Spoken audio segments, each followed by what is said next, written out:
तो सबसे पहले इस वक्त में बात करेंगे केजरीवाल पर सुप्रीम फैसला। दरअसल केजरीवाल को अंतरिम जमानत मिल गई है। सुप्रीम कोर्ट ने उनको 1 जून तक के लिए राहत दी है चुनाव प्रचार के लिए। 2 जून को उनको दोबारा सरेंडर करना होगा। दिल्ली के मुख्यमंत्री अरविंद केजरीवाल को सुप्रीम कोर्ट ने एक बड़ी राहत दे दी है और इस राहत के क्या मायने हैं ये भी हम समझने की कोशिश करेंगे। लेकिन फिलहाल हम आपको बता दें कि 21 मई को अरविंद केजरीवाल जब उनको गिरफ्तार किया गया था और उसके बाद वो जो है उनको आज राहत मिली है, बड़ी राहत मिली है सुप्रीम कोर्ट की तरफ से और अरविंद केजरीवाल को 1 जून तक अंतरिम जमानत दे दी गई है। अरविंद केजरीवाल ने लोकसभा चुनाव में के प्रचार में हिस्सा लेने के लिए जमानत मांगी थी और दिल्ली शराब घोटाले में ईडी की जांच का सामना कर रहे केजरीवाल को चुनाव प्रचार का मौका मिला है। कल ईडी ने दरअसल सुप्रीम कोर्ट में केजरीवाल की अंतरिम जमानत का विरोध किया था और कहा था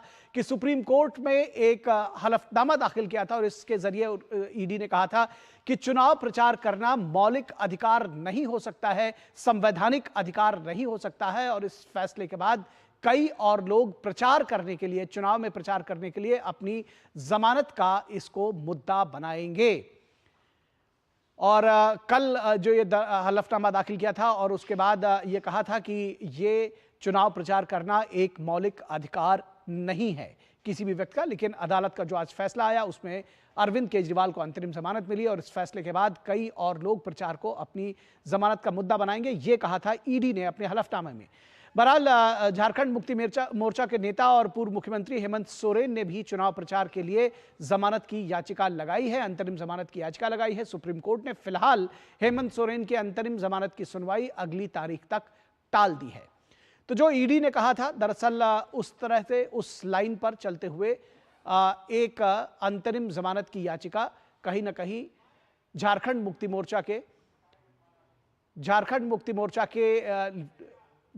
मुक्ति मोर्चा के हेमंत सोरेन की भी एक याचिका जो है वो पेंडिंग है सुप्रीम कोर्ट में, इसी लाइन पर कि उनको भी चुनाव प्रचार करने के लिए जमानत दी जानी चाहिए, अंतरिम जमानत दी जानी चाहिए। फिलहाल इस पूरी खबर पर बातचीत करने के लिए हमारे साथ 2 मेहमान जुड़े हुए हैं। एक हमारे संवाददाता विकास सारथी सुप्रीम कोर्ट से वो जुड़े हुए हैं और हमारे साथ विनोद मिश्रा हमारे सलाहकार संपादक वो भी इस मुद्दे पर बातचीत करने के लिए जुड़े हुए हैं। सबसे पहले चलते हैं विकास सारथी के पास सुप्रीम कोर्ट में विकास, क्या कुछ कहा है अपने फैसले में सुप्रीम कोर्ट ने, क्योंकि ये जानना जरूरी होगा। जिस तरह से ईडी ने इस बात का विरोध किया था और ये कहा था कि ये एक चलन नहीं हो सकता, कोई एक संवैधानिक अधिकार नहीं है, और उसके बाद क्या कुछ कहते हुए जमानत मिली है, अंतरिम जमानत ही सही। निखिल, ये जो बातें ईडी के एफिडेविट में कही गई थी कल, वो सारी बातें जब आर्ग्यूमेंट्स हुए थे तब भी ईडी की तरफ से रखे गए थे और उस वक्त कोर्ट ने भी ये कहा था कि अगर आपको इस बात का अंदेशा है कि बाकी लोग इस तरह की राहत मांगेंगे या इनका हवाला देंगे, तो कोर्ट ने कहा कि हम इसको ये भी कह सकते हैं कि इस तरह की किस दूसरे मामलों में इसको नज़ीर ना बनाया जाए। जैसा आप याद करें कि संजय सिंह के मामले में ऑर्डर देते हुए कोर्ट ने ये कहा था कि ये बाकी केसेस के लिए प्रेसिडेंट नहीं बन सकता। तो ये एक बड़ी बात थी कोर्ट की तरफ से। दूसरा, आज कोर्ट ने जब आदेश पढ़ा उस वक्त भी कोर्ट ने कहा कि अरविंद केजरीवाल की गिरफ्तारी साल भर से ज़्यादा के बाद हुई है, जब से ईडी ने जांच शुरू की थी। तो ऐसे में अगर उनको 20-21 दिन की एक राहत दी जाती है, वो भी चुनाव प्रचार के लिए, कि ये पूरा डेमोक्रेटिक प्रोसेस है इलेक्शन का, अगर उसमें कैंपेनिंग के लिए उनको 20-21 दिन के लिए इस तरह की राहत दी जाती है तो उससे कोई बहुत बड़ा केस पर असर नहीं पड़ेगा। तो ईडी की दूसरी इन दोनों दलीलों पर कोर्ट सहमत नहीं था सुनवाई के वक्त भी, और आज भी कोर्ट ने यही कहा कि 2 जून को अरविंद केजरीवाल सरेंडर करेंगे। 1 तारीख तक जब उनको ये बेल मिली है वो पूरी तरह कैंपेन के लिए मिली है। हियरिंग के समय कोर्ट ने ये बात भी पूछी थी कि कहीं वो जमानत के दौरान फाइलों पर दस्तखत करने की किसी बारे में विचार तो नहीं कर रहे हैं, इस तरह की किसी एक्टिविटी में शामिल होंगे। जाहिर है कोर्ट नहीं चाहता कि वो किसी भी कागज़ पर हस्ताक्षर करें या चीफ मिनिस्टर का जो उनका पद है उसका किसी तरह से निर्वहन करें। तो कोर्ट ने ये सारी बातें, डिटेल ऑर्डर जब आएगा उसमें भी देखना होगा कि क्या ये स्पष्ट तौर पर ऑर्डर में भी मेंशन की है कि अरविंद केजरीवाल मुख्यमंत्री के तौर पर कोई ऐसा काम नहीं करेंगे और सिर्फ अपनी जमानत की जो राहत है उसका इस्तेमाल सिर्फ और सिर्फ कैंपेन तक सीमित रखा जाएगा। विस्तृत आदेश आने के बाद इन चीज़ों पर स्थिति स्पष्ट होगी। ईडी के हलफनामे में कई बातें कही गई थी कि इससे एक बुरी मिसाल बनेगी।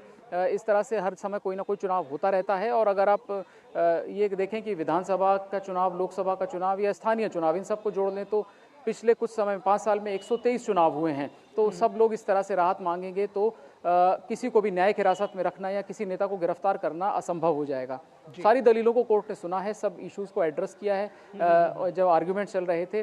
लेकिन जो एक विशेष रूप से देखने वाली बात है वो चीफ मिनिस्टर के तौर पर उन्हें कामकाज नहीं करना है। इसको लेकर क्या कोर्ट अपने आदेश में स्पष्ट तौर पर एक निर्देश उसमें जारी करेगा, उसमें लिखेगा इस बात। जी जी जी जी, दो बातें आपसे और जानना चाहेंगे। एक तो चीफ मिनिस्टर के तौर पर कामकाज नहीं कर सकेंगे अरविंद केजरीवाल, और दूसरा जो अपनी गिरफ्तारी को चैलेंज करने वाली जो उनकी याचिका थी उस पर क्या हुआ, इस पर भी हम आगे आपसे बात करेंगे। लेकिन हमारे साथ हमारे संपादकीय सलाहकार विनोद मिश्रा बने हुए। विनोद जी, सबसे पहले आपसे समझना चाहेंगे इस निर्णय के, अगर सीधे तौर पर कहा जाए, राजनीतिक मायने।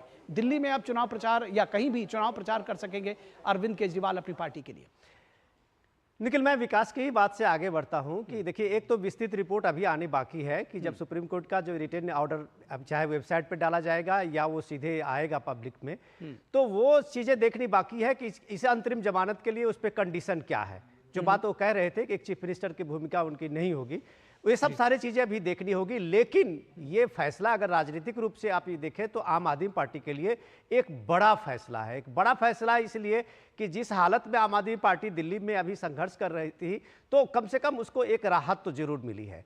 लेकिन इस राहत मिलने के साथ साथ निखिल, हमें यह नहीं भूलना चाहिए कि अभी तक उनका जो कैंपेन था जेल का जवाब वोट से, तो केजरीवाल के जेल में होने से जो एक सिंपैथी की लहर बनाने की कोशिश दिल्ली और उसके बाद दूसरे स्टेट में, चाहे वो गुजरात में हो, चाहे वो हरियाणा की बात करें या चाहे गोवा की बात करें, तो ये केजरीवाल की पार्टी का जो अपना एक सिंपैथी लहर बनाने की कोशिश थी जेल का जवाब वोट से। और आपने देखा होगा कि केजरीवाल की जगह पे वहाँ सुनीता केजरीवाल, उनकी पत्नी, वहाँ रोड शो करती हुई नजर आ रही थी और ये बात मुद्दा उठा रही थी कि उनको क्यों गिरफ्तार किया गया है। तो ये सारी सिंपैथी लहर का जेल का जवाब वोट से कम केजरीवाल के कम से कम कल या आज या कल जब भी वो जमानत से बाहर आते हैं, तो ये सारे चुनाव प्रचार की जो उनकी रणनीति थी वो शायद बंद हो जाएगी। अब जो चुनाव प्रचार का जो अभी तक उन्होंने बनाया होगा, जाहिर सी बात है एक पार्टी अपने पूरे चुनाव प्रचार के अभियान को एक शकल देते हुए उसको जनता के बीच में ले जाती है, कोई भी पार्टी की कोशिश होती है। लेकिन अभी तक जो उनका एक सिंपैथी लहर जेल का जवाब वोट से वाला जो था, उसके बदले में अब वो केजरीवाल को किस तरह से आक्रामक बना कर सामने में लाएंगे, किस तरह केजरीवाल ये बताएंगे कि हमको ये एक राजनीतिक साजिश के तरह ये गिरफ्तारी हुई थी। ये सब सारी चीज़ें बातें अभी देखनी होगी, क्योंकि आपने देखा होगा कि संजय सिंह की जब जमानत पे आए थे तो उनके साथ में कई कंडीशन लगाए गए थे। उनको बताया गया था कि ईडी के इस केस की चर्चा आप नहीं करेंगे, आप अपने केस की बात आप पब्लिक में नहीं रखेंगे। लेकिन वो हुआ अलग, वो अपने तरह से संजय सिंह उस चीज़ को बताते रहे। तो ये भी देखना होगा कि केजरीवाल उस चीज़ को, ये कंडीशन भी होगा इनके साथ भी, लेकिन वो किस तरह से रखते हैं ये भी देखना होगा। लेकिन हमें यह नहीं भूलना चाहिए कि जनता जो भी एक मन बनाती है किसी भी पॉलिटिकल पार्टीज में, वो तत्कालिक इस तरह के रिएक्शंस पे, तत्कालिक इस तरह की घटनाओं से उस पर बहुत ज़्यादा प्रभाव नहीं पड़ता है। जहाँ तक कि पॉलिटिकल, आपको कोई भी राजनीतिक पंडित से पूछ लीजिए, तो ये सारी चीज़ें अभी देखना है कि इसको किस शक्ल में केजरीवाल इसको चुनाव प्रचार में लाते हैं। जी जी जी, निश्चित तौर पर देखना दिलचस्प होगा कि किस शक्ल में चुनाव प्रचार में इसको लेकर आते हैं अरविंद केजरीवाल। विकास, आपसे समझना चाहेंगे कि एक पॉइंट जो आपने कहा कि मुख्यमंत्री के तौर पर काम नहीं कर सकेंगे केजरीवाल, क्या कुछ इसको लेकर के कहा है सुप्रीम कोर्ट ने? और दूसरा ये भी, जो गिरफ्तारी को के खिलाफ जो याचिका लगाई थी अरविंद केजरीवाल ने, उसकी हियरिंग भी होनी चाहिए, क्या कुछ है उसमें? बिल्कुल निखिल, ये कोर्ट के ऑब्जर्वेशन थे कि हम जब वो बाहर होंगे बेल पर तो क्या वो फाइलों पर हस्ताक्षर करेंगे जो मुख्यमंत्री के तौर पर पहले वो कामकाज करते थे, उसकी तरफ कोर्ट का इशारा था। और कोर्ट ने ये कहा कि उनको इससे बचना चाहिए, वो इस तरह के कामकाज से बचें जब तक उनको जमानत रहेगी, क्योंकि उस वक्त एक हाइपोथेटिकल सवाल था, क्योंकि तब तक जमानत का केवल संकेत कोर्ट ने दिया था, ये नहीं कहा था कि हम जमानत दे ही रहे हैं। दूसरी बात यहाँ पर जो आपने कहा कि जो मुख्य याचिका है अरविंद केजरीवाल की सुप्रीम कोर्ट में, उसमें उन्होंने कोई जमानत की याचिका नहीं लगाई थी। सीधे सीधे उन्होंने इस पूरे मामले को ही क्वैश करने के लिए कहा था कि उनके खिलाफ ये मामला बनता ही नहीं है। उस पर बहस जारी रहेगी। आज भी जस्टिस संजीव खन्ना ने कहा कि हम जो ये राहत दे रहे हैं, अंतरिम राहत 1 जून तक की, इस बीच में सुनवाई को पूरा कर फैसला देने की कोर्ट पूरी कोशिश करेगा कि इसकी हियरिंग जल्द से जल्द पूरी कर उस याचिका का निपटारा कोर्ट कर दे। तो ये बहस अभी जारी रहेगी। इस पर ईडी को अपनी दलीलें रखनी है। उसके बाद अरविंद केजरीवाल के वकील जो हैं वो भी ईडी की दलीलों पर अपने काउंटर रखेंगे। तो वो सुनवाई अभी निखिल आगे जारी रहेगी। जी विकास, निश्चित तौर पर ये देखना दिलचस्प होगा कि उस मामले में क्या होता है। फिलहाल अंतरिम जमानत सुप्रीम कोर्ट से अरविंद केजरीवाल को मिली है। ये आम आदमी पार्टी और अरविंद केजरीवाल के लिए एक राहत की बात कही जा सकती है। फिलहाल बहुत शुक्रिया आपका विकास, आपका, और हमारे साथ जुड़े हुए हैं विनोद मिश्रा जी, उनका भी शुक्रिया। हालांकि हम उनको एक बार और जोड़ेंगे अगली खबर के लिए। यहाँ रुकेंगे एक छोटे से ब्रेक के लिए, आप कहीं मत जाइएगा, जल्द हाजिर होंगे। जारी रहेगी भ्रष्टाचार के खिलाफ जीरो टॉलरेंस की नीति। ये है मोदी की गारंटी। बात जब पीढ़ियों के लिए बनने वाली